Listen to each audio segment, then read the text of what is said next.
Hello friends, good morning. मेरा नाम है रुपेश कुमार माथुर और आपका हमारे यूट्यूब चैनल में वेलकम है। यहाँ हम क्लास 11th के मॉडल पेपर की डिस्कस कर रहे थे, क्योंकि जैक द्वारा यह अपडेट आया है कि आपका एग्ज़ाम या हमारा एग्ज़ाम 14 मई से पहले हो जाएगा, 14 मई से पहले हो जाएगा। तो यहाँ पर मैं इन दिनों मॉडल पेपर का सॉल्यूशन करा रहा हूँ। तो सॉल्यूशन तो मैं नहीं करा रहा हूँ क्योंकि उससे वीडियो बहुत लंबा हो जाएगा, इसलिए मैं मॉडल पेपर में जितने भी क्वेश्चन दिए हुए वे बुक में कहाँ से दिए, किन किन टॉपिक से दिए, वो मैं डिस्कस कर रहा हूँ। तो आइए, यहाँ पर मैंने केमिस्ट्री का वीडियो पहले ही अपलोड कर चुका हूँ, जिसमें मैंने केमिस्ट्री का तीनों मॉडल सेट को डिस्कस कर लिया है और अब हम फिजिक्स में प्रवेश किए। तो आइए फिजिक्स का सेट 1 की और आज हम डिस्कस कर रहे हैं। सेट 1 में क्या क्या है? सेट 1 में class 11 physics model paper set 1 का डिस्कस कर रहे हैं।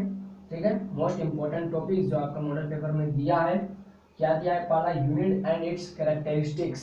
आपको यूनिट क्या होता है, यूनिट के कैरेक्टरिस्टिक्स क्या क्या है, उससे क्वेश्चन पूछ रहा है मॉडल पेपर में।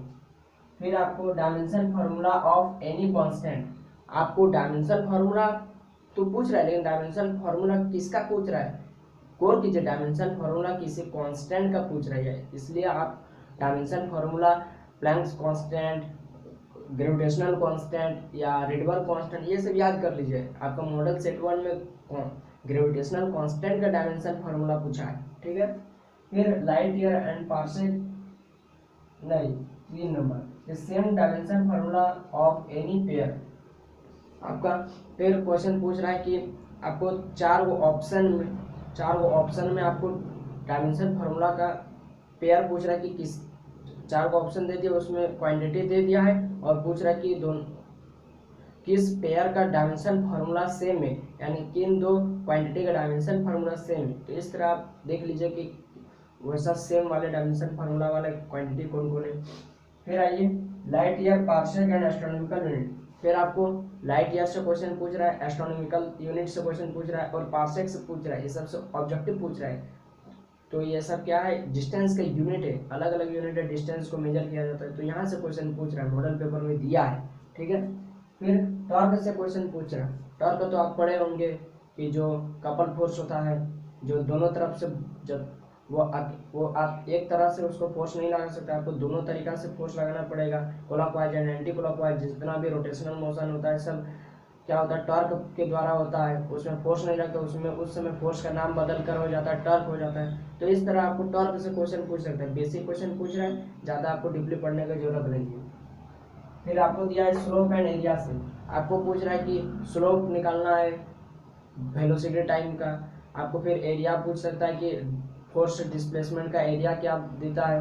तो इस तरह, और स्लोप के लिए जब भी आपको दो क्वांटिटी का स्लोप पूछा तो स्लोप निकालने के लिए आप दोनों क्वांटिटी को डिवाइड कर दीजिए, यानी पहला क्वांटिटी बट्टे दूसरा क्वांटिटी, और देखिए कि वो किस फार्मूला पर बैठ रहा है, वही उसका स्लोप होता है। और एरिया क्या होता है? दोनों जो आपको क्वांटिटी दिया, जैसे आपको पूछ रहा है area under force displacement curve क्या देता है, तो दो क्वांटिटी दिया है, फोर्स एंड डिस्प्लेसमेंट, तो आप दोनों को मल्टीप्लाई कर दीजिए। तो जो मल्टीप्लाई करने के बाद जो फार्मूला से बैठ रहा है, जैसे वर्क होता है, तो ये आपका आंसर हो जाएगा। यानी एरिया में क्या करते हैं? मल्टीप्लाई करते हैं, और स्लोप में क्या करते हैं? डिवाइड करते हैं। ठीक है, फिर इक्वेशन ऑफ मोशन, गतिकी के समीकरण से आपको क्वेश्चन पूछ रहा है। जो आपने 3 समीकरण पढ़ा है ना अपने पिछले क्लासों में, तो यहाँ पर एक और समीकरण है आपका। यहाँ 4 समीकरण हो जाता है क्लास 11 में, लेकिन आपको तीसरा 3 इक्वेशन पढ़ लेने से हो जाएगा। b बराबर u प्लस एटी था, s बराबर ut plus half eighty square था, b स्क्वायर बराबर u स्क्वायर प्लस 2as, यही वाला है 3। यहाँ से आपको क्वेश्चन पूछ रहा है। फिर आपको क्वेश्चन पूछ रहा है स्केलर एंड वेक्टर क्वांटिटी से। स्केलर क्वांटिटी है, वेक्टर क्वांटिटी, सदिश राशि, अदिश राशि तो आप पढ़े होंगे। तो यहाँ से आपको न्यूमेरिकल पूछ रहा, बना लेंगे। ठीक है, देख लीजिएगा, difference between displacement and distance. आपको डिस्टेंस और डिस्प्लेसमेंट का डिफरेंस पता ही होगा, और वहाँ से कोई एक, फिर भी आप जाकर बढ़िया से देख लीजिएगा, जो 4-5 पॉइंट होगा, तो वहाँ से आपको ऑब्जेक्टिव बनाकर पूछ रहे हैं डिस्प्लेसमेंट एंड डिस्टेंस में डिफरेंस को। ठीक है, फिर रिलेटिव वेलोसिटी से आपको क्वेश्चन पूछ रहे हैं, न्यूमेरिकल पूछ रहा है, रिलेटिव वेलोसिटी निकालने बोल रहा है। एक वेलोसिटी दे दिया, कार ए का वेलोसिटी दे दिया, कार बी का वेलोसिटी दे दिया है, बोल रहा है कि कार ए का रिलेटिव वेलोसिटी क्या होगा विद रिस्पेक्ट टू डी। तो इस तरह आप रिलेटिव वेलोसिटी निकालने के लिए यहाँ पर क्वेश्चन पूछ रहे हैं, न्यूमेरिकल पूछेगा, छोटा न्यूमेरिकल पूछेगा। मोमेंट ऑफ इनर्शिया से क्वेश्चन पूछेगा। मोमेंट ऑफ इनर्शिया के लिए मैंने दो वीडियो बनाया है, वो मैं आपको डिस्क्रिप्शन में डाल दूंगा, वहाँ से आप मोमेंट ऑफ इनर्शिया को समझ सकते हैं। तो मोमेंट ऑफ इनर्शिया से क्वेश्चन पूछ रहा है, ऑब्जेक्टिव पूछ रहा है, ज़्यादा भारी नहीं है, ठीक है। फिर प्रोजेक्टाइल मोशन से पूछ रहा है आपको क्वेश्चन, प्रोजेक्टाइल मोशन प्रक्षेप्य गति से आपको क्वेश्चन पूछ रहा है, ठीक है। तो प्रक्षेप्य गति यानी प्रोजेक्टाइल मोशन को आप थोड़ा अपना बुक में देख लीजिएगा, ठीक है। तो प्रोजेक्टाइल मोशन में आप दो को प्रोजेक्टाइल मोशन होता है, एक हॉरिजॉन्टली प्रोजेक्टाइल मोशन और एक एंगुलर प्रोजेक्टाइल मोशन। तो यहाँ पर आपको हॉरिजॉन्टली पढ़ने का जरूरत नहीं है, एंगुलर प्रोजेक्टाइल से क्वेश्चन पूछ रहा है, ठीक है। मॉडल सेट 1 में एंगुलर प्रोजेक्टाइल से क्वेश्चन पूछ रहा है। फिर देख रहे हैं स्केलर एंड वेक्टर प्रोडक्ट, आप पढ़ेंगे क्लास 11 में या पढ़े होंगे, यहाँ पर तो रिवीजन चल रहा है, तो वहाँ पर पढ़े होंगे कि स्केलर प्रोडक्ट यानी डॉट प्रोडक्ट और वेक्टर प्रोडक्ट यानी क्रॉस प्रोडक्ट क्या होता है, कैसे उसको निकाला जाता है। तो यहाँ पर स्केलर प्रोडक्ट और वेक्टर प्रोडक्ट का न्यूमेरिकल नहीं ऑब्जेक्टिव पूछ रहा है, बहुत आसान है, आप सब जानेंगे, तो फिर भी देख लीजिएगा थोड़ा इसके बारे में। फिर मोमेंट, फिर inertia of motion, inertia of rest, inertia of direction. जो इनर्शिया होता है ना, जड़त्व, आप पढ़े होंगे 8 क्लास या 9 क्लास में कि जड़त्व क्या होता है, और जड़त्व यहाँ पर 3 भागों में बांट दिया है। क्या होता है, गति का जड़त्व, विरामावस्था का जड़त्व और दिशा का जड़त्व। तो ये 3 जड़त्व से किसी भी एक जड़त्व से आपको क्वेश्चन पूछ सकता है, ठीक है, किसी भी एक इनर्शिया से क्वेश्चन पूछ सकता है, तो थोड़ा देख लीजिएगा। फिर static, limiting and kinetic friction, static friction, kinetic friction, limiting friction, ये फ्रिक्शन के डिफरेंट टाइप्स है। तो यहाँ से क्वेश्चन आपको ऑब्जेक्टिव पूछ रहे हैं, यहाँ से आप देख लीजिएगा थोड़ा, ठीक है। फिर रिकॉइल वेलोसिटी, जो रिकॉइल वेलोसिटी आप नहीं पढ़े होंगे तो सुने होंगे कि जब बंदूक को चलाया जाता है तो पीछे झटका मारता है, ठीक है, झटका जो लगता है वो रिकॉइल वेलोसिटी, कितना वेलोसिटी से झटका मारा वही होता है रिकॉइल वेलोसिटी। तो थोड़ा आप गूगल में भी यदि पढ़ सकते हैं या अपना बुक में पढ़ सकते हैं कि रिकॉइल वेलोसिटी क्या होता है, बहुत इंटरेस्टिंग चीज वहाँ है, ठीक है, बहुत इंटरेस्टिंग है। आपको यहाँ इसका फॉर्मूला से आपको न्यूमेरिकल पूछ रहा है, 1 नंबर का, ज़्यादा नहीं है, ठीक है।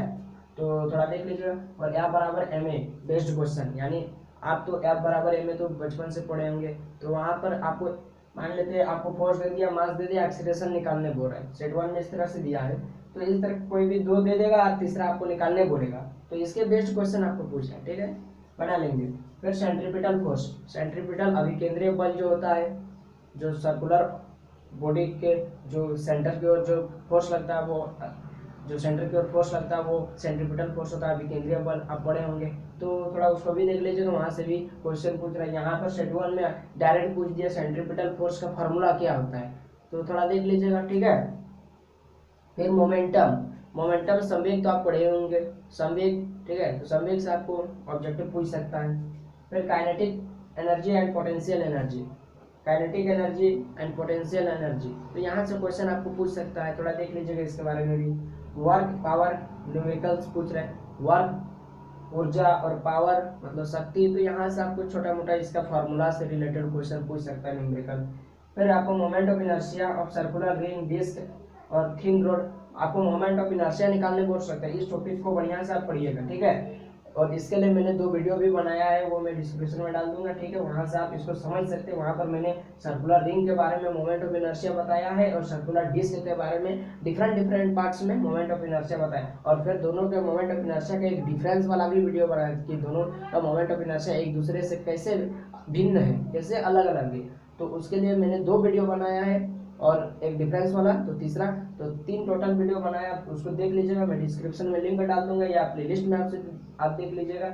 और थिन रोड से आपको क्वेश्चन मॉडल सेट 1 में पूछा है, ठीक है, थिन रोड दिया है, जैसे ये मान लेते थिन रोड है और पूछ रहा है कि इसका सेंटर से कोई एक लाइन परपेंडिकुलर पास हो रहा है, तो उसका सेंटर के चारों तरफ उसका इस रिंग इस क्या बोलते हैं थिन रोड का मोमेंट ऑफ इनर्शिया क्या होगा। तो बीच में यदि गुजरेगा तो ml² होता है, ml²/12, ठीक है। और यदि एक टेंजेंट से गुजरेगा परपेंडिकुलर तो वहां पर होता है ml²/3 होता है, ठीक है। तो यहाँ से क्वेश्चन पूछे, तो आप थोड़ा देख लीजिएगा इस टॉपिक को, बहुत इंपॉर्टेंट टॉपिक है, ठीक है। वर्क एनर्जी थ्योरम से क्वेश्चन पूछ रहे हैं, तो वर्क एनर्जी थ्योरम में आपको यहाँ पर डायरेक्ट उसका फॉर्मूला से ही क्वेश्चन बनाकर घुमा कर पूछ दिया है। तो वर्क एनर्जी थ्योरम का जो होता है ना, वर्क एनर्जी थ्योरम में W बराबर होता है KF - KI, यानी change in kinetic energy, change in kinetic energy of the object is called work energy theorem. तो वहाँ से वर्क एनर्जी थ्योरम से यानी वर्क और एनर्जी में क्या बोलते हैं रिलेशन है, उससे ही क्वेश्चन पूछा है। तो इसको भी थोड़ा देख लीजिएगा। और ये था आज का हमारा जो मॉडल सेट 1 में जितने भी टॉपिक दिए हैं, ठीक है, जितने भी क्वेश्चन दिए उनका क्या क्या टॉपिक से पूछा गया है। तो ये था आज मैंने उसका डिस्कस किया। तो आपको ये वीडियो कैसा लगा आप हमको कमेंट बॉक्स में ज़रूर बताइए। और यदि आपको हमारा पढ़ाने का तरीका अच्छा लग रहा है तो आप हमारे चैनल को सब्सक्राइब कर लें। यहाँ पर हम क्लास 11 और 12 दोनों का वीडियो साथ ही साथ बना रहे हैं, जो आपके लिए बहुत इंपॉर्टेंट है, ठीक है, नॉलेज के लिए, ठीक है।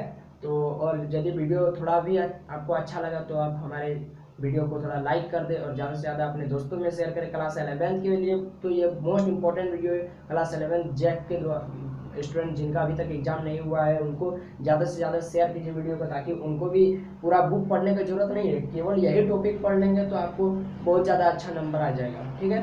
तो आपको हमारा वीडियो कैसा लगा आप हमको कमेंट बॉक्स में जरूर बताएं। धन्यवाद।